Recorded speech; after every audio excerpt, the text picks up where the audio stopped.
serta wabil khusus Ketua DKM Masjid Al-Muhajirin dan seluruh jajaran dan jamaah sholat zuhur di Masjid Al-Muhajirin Kementerian Desa dan Transmigrasi yang insya Allah diberkahi dan dimuliakan Allah Subhanahu wa Ta'ala. Alhamdulillah siang hari ini kita bersama-sama masih diperkenankan untuk sholat zuhur secara berjamaah dalam keadaan sehat walafiat. Sholat zuhur yang istimewa karena kita laksanakan sholat zuhur pada kesempatan siang hari ini di bulan Rajab.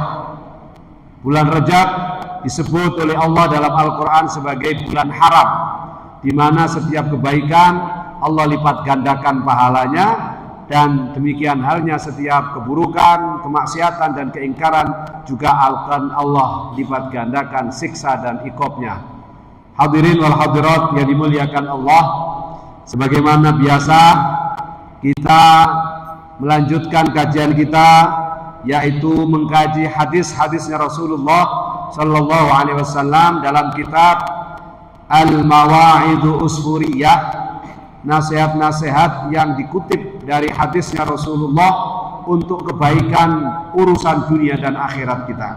Semoga apa yang kita lakukan pada siang hari ini kelak menjadi amal soleh yang kita petik saat kita kembali kepada Allah Subhanahu wa Ta'ala. Amin. Allahumma amin. Kemarin kita sudah mengkaji hadis yang ke-9. Hari ini insya Allah kita akan mengkaji hadis yang ke-10, dan mungkin kalau waktunya nutut kita lanjutkan hadis yang ke-11, ke-12 dan seterusnya. Bismillahirrahmanirrahim. Qala al-musannif rahimahullahu ta'ala nafa'ana Allah bihi wa bi'ulumihi wa bi'asrarihi wa bikaramatihi fid darain. Al-hadisul 'ashir an Kalib ibn Hazim radhiyallahu ta'ala anhu, diriwayatkan dari Kalib ibn Hazim, semoga Allah meridhai beliau dan tentu meridhai kita semuanya, amin. Allahumma amin. Qala, berkata Kalib ibn Hazim, sami'tu Rasulullah sallallahu alaihi wasallam yaqul, saya mendengar Rasulullah sallallahu alaihi wasallam pernah bersabda, ya qaum utlubul jannah bijuhdikum, wahai kaumku, kata Rasulullah ini ya menyebut kita semua, wahai kaumku, wahai pengikutku, wahai umat Islam, wahai orang-orang yang ingin masuk surga, utlubul jannata bijuhdikum, carilah surga itu dengan kesungguh-sungguhanmu dalam beribadah. Jadi kalau kita mau nyari surga, nyari ridho Allah, nyari kebahagiaan akhirat, nggak boleh leha, nggak boleh santai, nggak boleh slow. Sebagaimana kita kalau ingin kaya raya, kita nggak boleh tidur-tiduran aja di rumah, nggak mau kerja, nonton Netflix misalnya, seharian nonton TV, nonton film, nggak bakal kaya. Itu hanya impian. Ingin kaya tapi hanya mau leha-leha, mau enak-enaknya doang, nggak bakal tercapai. Sebagaimana Bapak Ibu sekalian kalau ditanya pasti menjawabnya mantap dan tegas. Pak, mau masuk surga apa neraka? Jawabannya pasti masuk surga. Jawabannya pasti saya mau masuk surga, tegas. Betul apa betul? Nah, tapi untuk masuk surga bagaimana caranya? Rasulullah Sallallahu Alaihi Wasallam memberikan penjelasan, utlubul jannata bijuhdikum, carilah surga itu dengan kesungguh-sungguhan kamu, tidak boleh santai-santai, tidak boleh leha-leha. Nah, hari ini kita bertemu dengan bulan istimewa, bulan Rajab. Disebut dalam satu riwayat, bulan Rajab adalah bulannya Allah. Barang siapa yang memuliakan bulan Allah, Allah akan memuliakan orang itu. Bagaimana memuliakan bulan Allah? Menambah keimanan dan ketaatan kepada Allah Subhanahu wa Ta'ala, menambah amal soleh kita kepada Allah Subhanahu wa Ta'ala. Itulah cara kita mengagungkan bulan Rajab ini sebagai bulan haram. Dan dalam riwayat yang lain disebutkan, fala tazlimu fihinna ahada. Kalau kamu sudah masuk bulan-bulan haram, mulai dari bulan Zulqa'dah, bulan Zulhijjah, bulan Muharram plus bulan Rajab, jangan pernah sekali-kali kamu menzolimi orang lain. Nah, makna menzolimi itu kalau dalam tradisi kita biasanya orang jalan kita usilin, kita pukul misalnya, atau kita lempar batu, kita lempar kotoran, itu zolim. Tapi dalam konteks kita bekerja, menzolimi itu bisa jadi bermakna harusnya kita masuk pukul 8, kita baru datang pukul 10. Sehingga ada orang-orang yang harus kita urus sejak pukul 8, terbengkelai hak-haknya dan kewajiban kita tidak kita penuhi sampai pukul 10. Nah, itu zalim juga, nggak boleh. Kenapa? Karena makna zalim secara bahasa adalah wad'u syai'i fi ghairi mahalli, meletakkan sesuatu tidak pada tempatnya, atau ahdu haqqi ghairihi bila syar'iyyin, mengambil haknya orang lain tanpa ketentuan syariat, itu namanya zalim. Maka ayo kita semangat ya, mumpung masih dipertemukan oleh Allah, bertemu dengan bulan Rajab. Disebut oleh hadisnya Rasulullah, bulan Rajab adalah syahrullah. Di riwayat yang lain disebutkan bulan Rajab adalah bulan menanam kebaikan, menanam amal soleh. Kemudian disebutkan bulan Sya'ban adalah bulan merawat dan menyirami, serta bulan suci Ramadan adalah bulan kita memanen. Kita isi bulan Rajab ini, bulan menanam ini, dengan berbagai macam amal soleh dan kebaikan. Semoga kelak kita siram di bulan Sya'ban dan insya Allah kita panen di bulan suci Ramadan. Bagaimana cara memanennya? Amal-amal soleh dan kebaikan yang kita lakukan. Kalau hari ini kita berlatih puasa dengan baik, berlatih ngaji Quran dengan baik, berlatih sedekah dengan baik, sholatnya selalu berjamaah, ditambah qobliyah ba'diyah, insya Allah panen kita nanti di bulan suci Ramadan, kita nggak akan merasa keberatan ibadah siang maupun malam hari di bulan suci Ramadan. Ketika disuruh puasa, karena memang hukumnya wajib puasa di bulan suci Ramadan, kita tinggal mengamalkan dengan hati yang senang dan riang gembira. Kemudian kita diminta sedekah di bulan suci Ramadan, kita udah biasa sejak bulan Rajab. Kita diminta baca Quran, khatam Quran sampai 10 kali di bulan suci Ramadan, kita udah cicil tradisi latihan sejak bulan Rajab. Jadi itulah makna panen dari hadisnya Rasulullah Sallallahu Alaihi Wasallam. Hadirin wal hadirat yang dimuliakan Allah, dari hadis ini kita menjadi faham bahwa untuk menggapai surga itu tidak ringan. Makanya para penceramah-penceramah biasanya bilang, kalau ringan itu hadiahnya bukan surga, hadiahnya itu kipas angin atau setrika, Pak. Nah, untuk mendapatkan hadiah kipas angin dan setrika nggak perlu susah-susah, cukup kalau ada woro-woro, ada pengumuman gerak jalan bersama si A, gerak jalan bersama presiden, ya udah ikut aja, pasti dapat sepeda, kipas angin, gampang. Tapi kalau mau surga tidak ringan, tapi berat. Beratnya apa? Harus diraih dengan sungguh-sungguh. Tapi bagi orang beriman, karena balasan ini begitu luar biasa, tetap saja walaupun kata orang lain itu berat, bagi kita yang beriman insya Allah tidak berat alias ringan. Karena apa? Karena surga itu adalah wasilah, perantara kebahagiaan kita hidup abadi untuk bertemu dengan Allah Subhanahu wa ta'ala. Tidak sebanding, Pak, apa yang harus kita lakukan di dunia ini walaupun jungkir balik, kalau hadiahnya adalah kita bertemu sang pencipta Allah Subhanahu wa ta'ala. Di riwayat berikutnya disebutkan, wahrabu minan nari bijuhdikum, dan larilah kamu dari neraka dengan sungguh-sungguh. Jadi sebagaimana kita kalau diminta menggapai surga, mencari surga harus dengan sungguh-sungguh, kalau kita ingin lepas dari api neraka, kita juga harus sungguh-sungguh. Gak boleh main-main. Santai aja lah. Maksiat-maksiat kecil-kecil maksiat-maksiat dikit-dikit gak boleh. Kalau memang betul-betul ingin selamat dari siksa api neraka, maka kita disunahkan setiap habis sholat paling tidak baca doa, Rabbana atina fid dunya hasanah wa fil akhirati hasanah wa qina azabannar.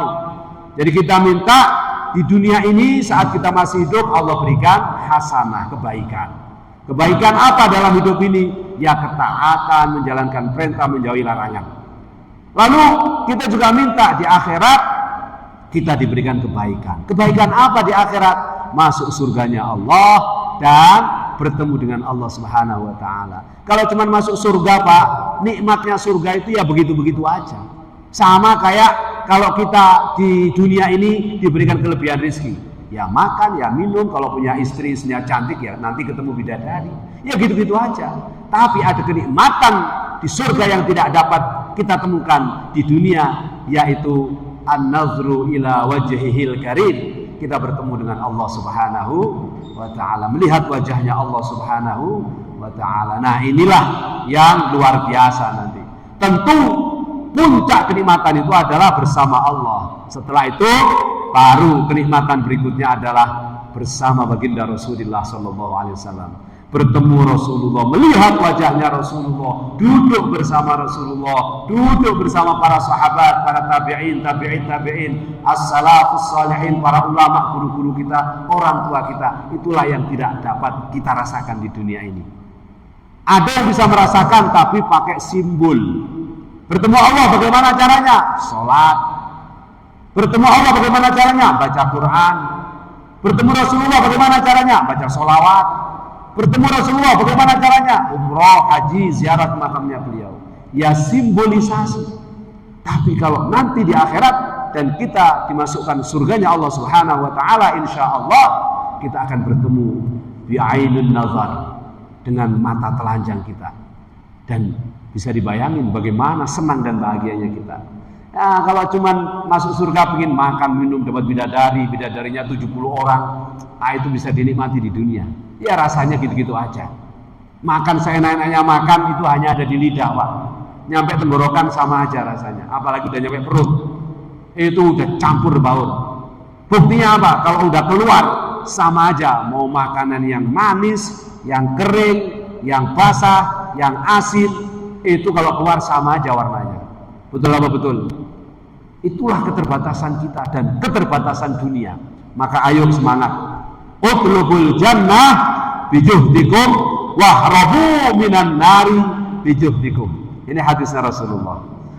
Kenapa demikian? Rasulullah menegaskan fa innal jannata la yanamu talibuha wa innan nara la yanamu haribuha. Karena bagi pencari surga sejati, dia tidak akan pernah tidur, tidak akan pernah lalai, tidak akan pernah terlena walau sekejap sekalipun.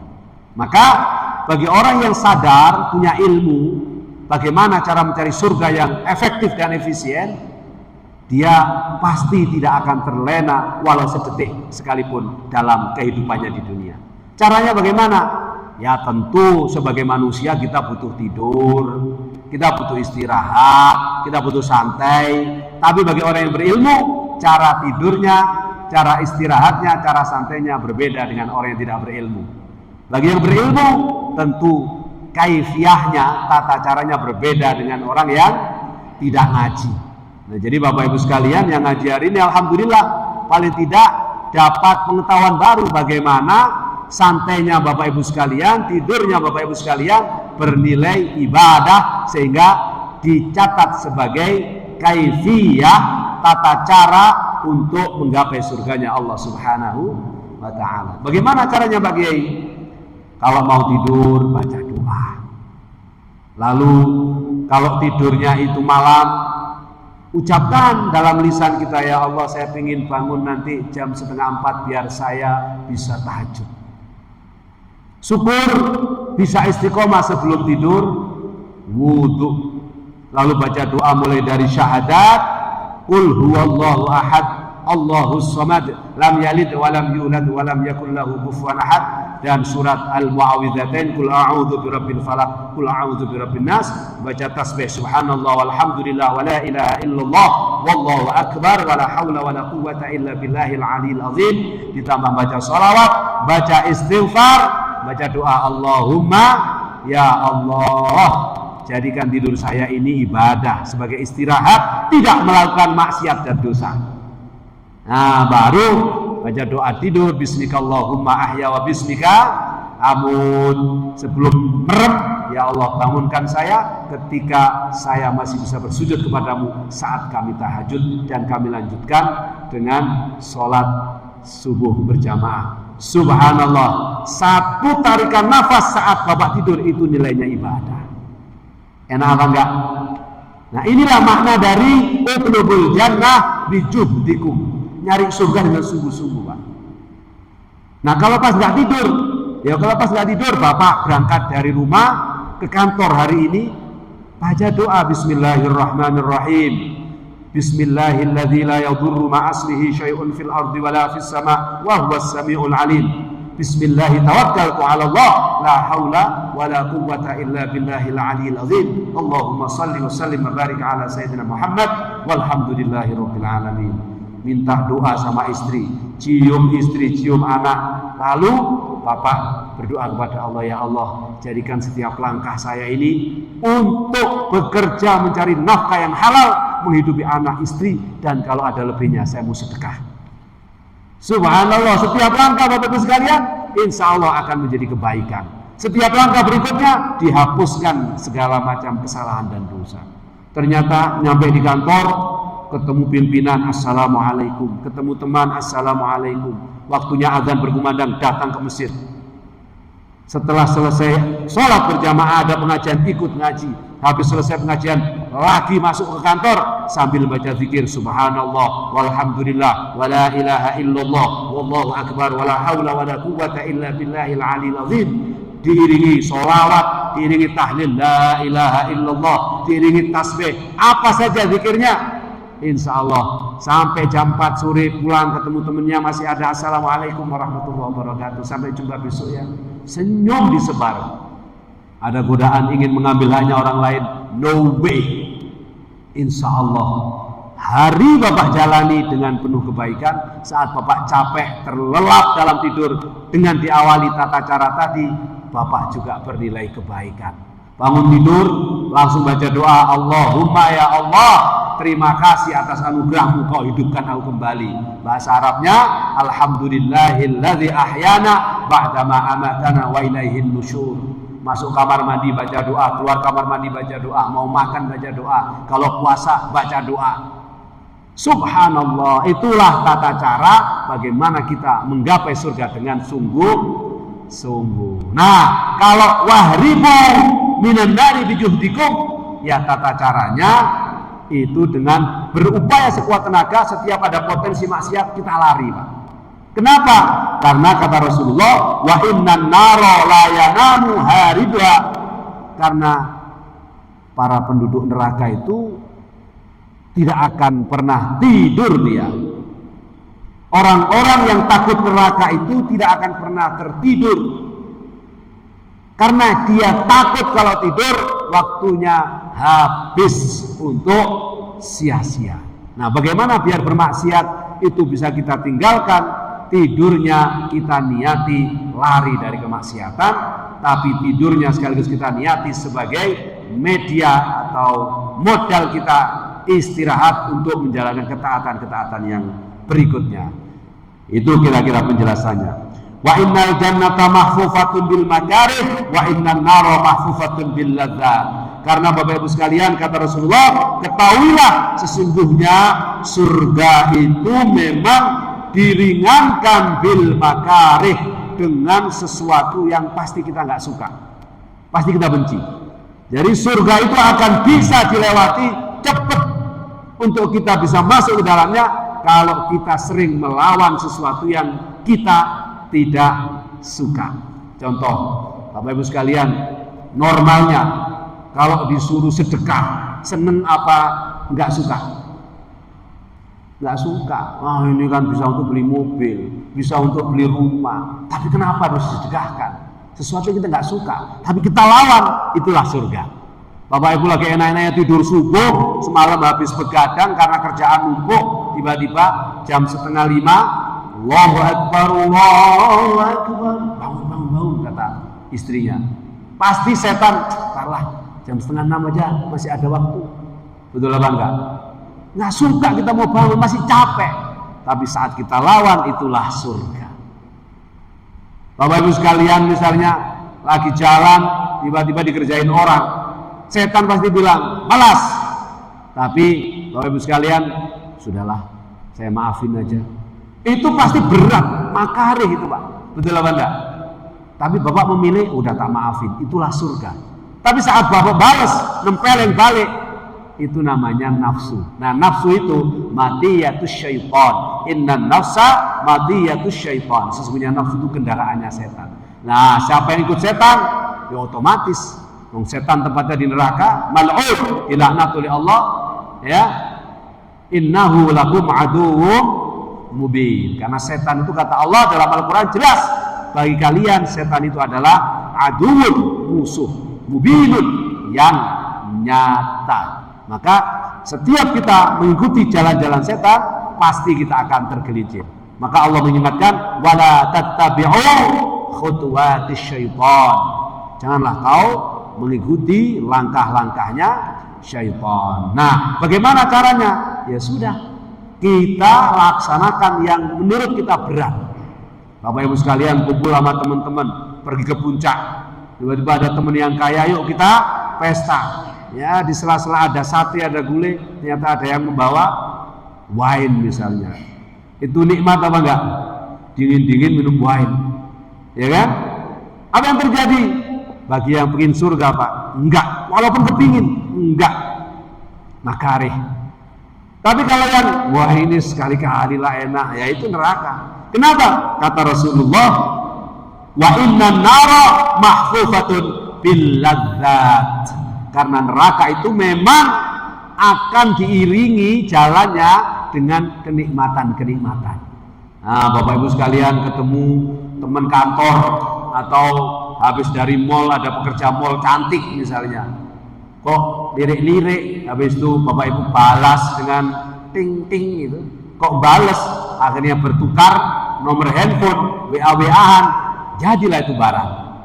Akhirnya check in. Enak apa enggak? Pasti enak. Nah, yang begitu itulah jalan menuju neraka. Lezat. Ya, makan. Wah, pokoknya ada makanan apa aja, hajar, enggak peduli dari mana uang yang membelikan. Sesuatu yang menurut kita kok enak terus tapi tidak dalam koridor syar'i, itu namanya jalan menuju neraka. Maka hati-hati Bapak Ibu sekalian. Ini saya tidak ngomong atas pikiran dan ide saya sendiri. Saya hanya membacakan hadis Rasulullah Sallallahu Alaihi Wasallam. Dan disebutkan dalam hadis ini selain mahfufatun bil ladzat, juga mahfufatun bisyahwat. Pokoknya sesuatu yang memperturutkan hawa nafsu, itu pasti jalannya menuju neraka. Enak-enak puasa di bulan suci Ramadan, tiba-tiba Bapak Ibu sekalian didatengin teman, yuk ngopi, yuk ke mall, disiapin es yang seger gitu. Wah, bismillah, hajar.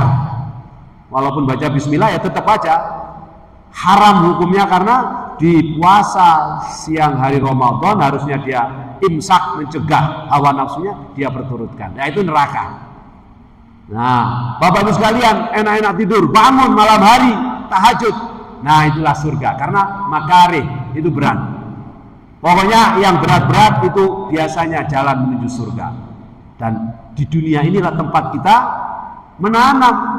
Dunia mazra'atul akhirah. Dunia ini tempat kita menanam untuk kita panen di akhirat. Namanya menanam Bapak Ibu sekalian, pasti hadirin wal hadirat pernah di sawah dulu saat kecil. Atau mayoritas anaknya petani lah, namanya Kementerian Desa dan Transmigrasi. Ya toh? Namanya menanam itu sesuatu yang paling berat Pak. Kita belum tahu kapan panennya, tapi karena optimisme dan percaya bahwa Allah sudah mengatur rezeki, kita jalanin, hujan panas kita tanam, kita rawat. Itulah menanam. Dunia ini ya begitu. Karena kita yakin kita akan panen di akhirat, kita tanam di dunia ini. Walaupun berat. Tapi kalau di dunia udahlah, hidup ngalir aja. Mau main perempuan main, mau minum minum, mau jalan-jalan jalan-jalan, tak peduli uang dari mana. Ya sudah, siap-siap aja. Siap-siap aja. Mati, habis itu neraka tempatnya. Nauzubillahi min dzalik. maka fala tulhiyannakum 'anil akhirah. Oleh karena itu kata Rasulullah, janganlah kau semuanya dilalaikan dengan berbagai macam kenikmatan dunia, dengan berbagai macam godaan setan, nafsu dan syahwat dari kehidupan akhirat. Kita diminta tidak lalai dari itu semua. Ini sesuai dengan firman Allah Subhanahu wa taala dalam surat At-Taubah, ya ayyuhalladzina amanu la tulhikum amwalukum wala auladukum an dzikrillah wa may yaf'al dzalika faulaika humul khasirun.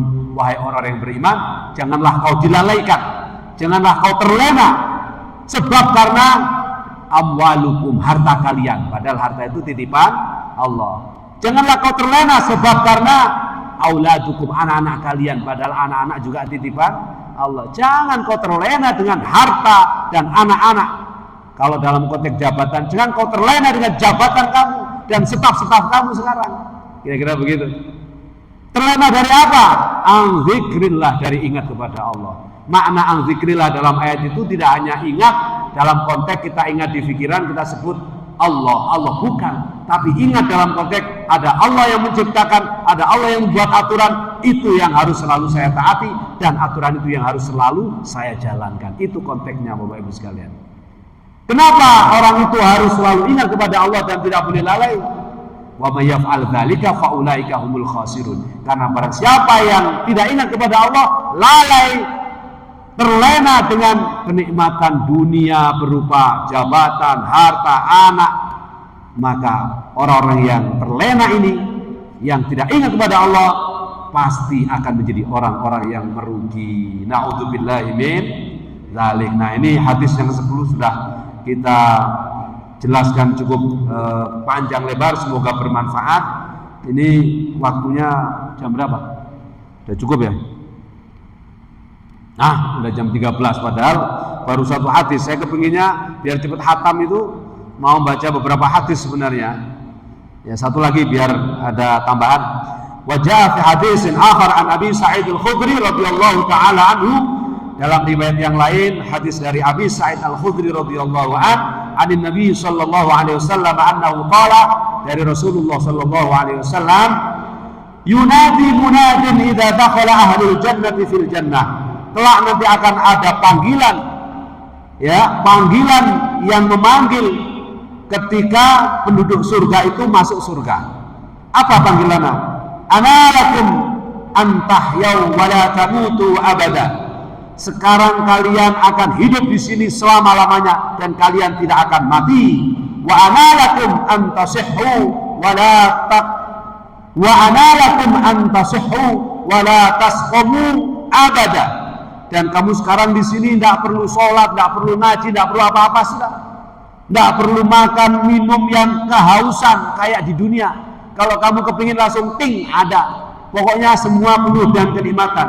Wa analakum antashibbu wa la tahrabu abada. Dan kamu tidak akan pernah tua, kamu akan terus muda. Jadi tidak ada yang keriput nanti. Yang cowok nggak ada yang keriput, yang cewek juga nggak ada yang keriput. Wa analakum antan'amu fala tab'asu abada. Dan kamu di sini pasti akan senang semua, bahagia semua, nggak akan ada yang sedih, nggak akan ada yang kecewa. Wa bidzalika ay wa dzalika qauluhu ta'ala. Dan demikianlah yang ditegaskan oleh Allah dalam Al-Quran, wa nudu antilkumul jannata uristumuha bima kuntum ta'amalun.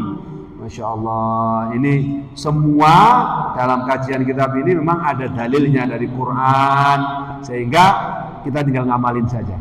Insya Allah barokah. Ini mau tak panjang lebarin, kasihan karena waktunya Bapak Ibu sekalian harus istirahat, sholat, makan harus dipenuhi sebelum kembali masuk kantor. Semoga bermanfaat dan barokah. Mari terus saling mendoakan. Wabil khusus di bulan Rajab ini tadi sudah dibaca oleh imam saat mengimami sholat zuhur kita. Setelah sholat kita doa, Allahumma barik lana fi Rajaba wa Sya'bana wa ballighna Ramadan. Perbanyaklah baca doa itu. Semoga kelak kita tidak hanya diberikan hadiah oleh Allah bertemu bulan Rajab yang penuh berkah, tapi juga bertemu dengan bulan Sya'ban, bulannya Rasulullah sallallahu alaihi wasallam. Siapa yang memuliakan bulan Sya'ban, Rasulullah akan mencintai sebagaimana siapa yang memuliakan bulan Rajab, Allah akan mencintai orang itu. dan semoga kelak kita dipertemukan dengan bulan istimewa kita semua, bulannya umat Rasulullah, di mana setiap kebaikan dilipat gandakan, dan ada satu malam yang lebih baik daripada 1000 bulan, yaitu malam Lailatul Qadar. Semoga kita ditakdir panjang umur yang berkah, penuh dengan iman, takwa, taat dan ibadah, dan kita bertemu dengan bulan suci Ramadan. Ala hadhihi niyah wa ala kulli niyatin salihah wa li ridha illah wa li syafaat Rasulillah wa li qada'i hajatin wa li qabuli du'aina wa li asrari ma qara'na min Fatihatil kitab wa ila hadrati ma nawina khususan musannif hadal kitab ila hadrati arwah abaina wa ummahatina. Kita doakan orang tua kita, mbah-mbah kita yang sudah wafat, sebutkan dalam hati kita masing-masing.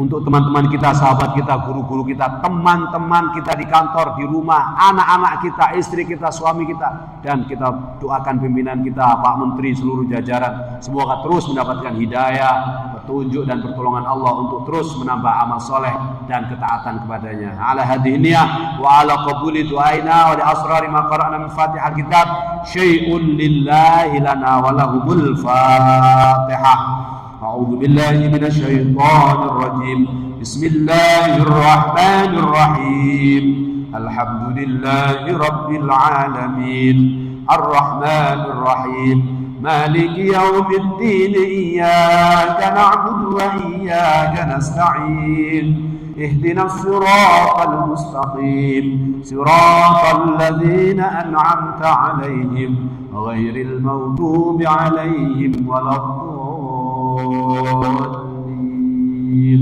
رب اغفر لي ولوالدي وللمؤمنين آمين يا رب العالمين. Terima kasih atas segala perhatian, mohon maaf atas segala kekurangan. Wal minkum wallahul muwaffiq li aqwamit thoriq. Wassalamualaikum warahmatullahi wabarakatuh. Sallallahu ala Muhammad sallallahu alaihi wasallam. Sallallahu ala Muhammad ya Rabbi salli wa sallim. Makasih ya Bapak, nggih matur nuwun. Alhamdulillah.